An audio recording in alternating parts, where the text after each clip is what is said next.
കണ്ണൂരിൽ ക്ഷേത്രത്തിൽ സെക്യൂരിറ്റി ജീവനക്കാരനെ പൂട്ടിയിട്ട് മോഷണം. ചാലാട് ശ്രീ ധർമ്മശാസ്ത്ര ക്ഷേത്രത്തിലാണ് മോഷണം നടന്നത്. അജീഷ് ജയകുമാർ ചേരുകയാണ്. അജീഷ്, വിവരങ്ങൾ.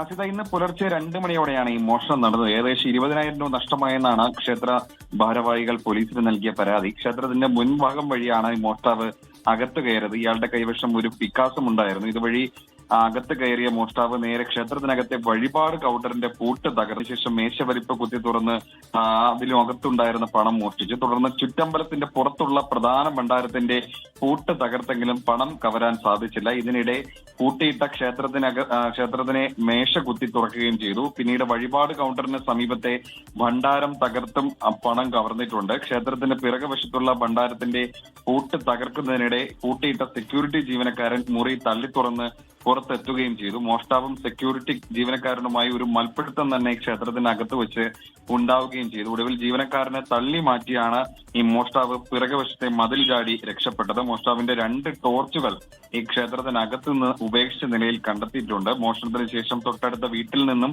വസ്ത്രം മാറിയാണ് ഈ കള്ളൻ സ്ഥലം വിട്ടതും എന്നും പോലീസ് അറിയിച്ചിട്ടുണ്ട്. എന്തായാലും സ്ഥലത്ത് ഫോറൻസിക് സംഘം പരിശോധന നടത്തിയിട്ടുണ്ട്. പോലീസ് അന്വേഷണം നടത്തുകയാണ്.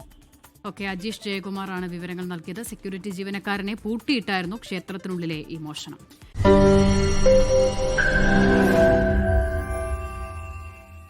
ലോകത്തെവിടെയായാലും ഏത് സമയത്തും 24 വാർത്തകളും ഓഗ്മെന്റഡ് റിയാലിറ്റി പാക്കേജുകളും എക്സ്പ്ലെയിനറുകളും വിശദമായി കാണാൻ ഞങ്ങളുടെ യൂട്യൂബ് ചാനൽ നിങ്ങൾക്ക് സബ്സ്ക്രൈബ് ചെയ്യാം.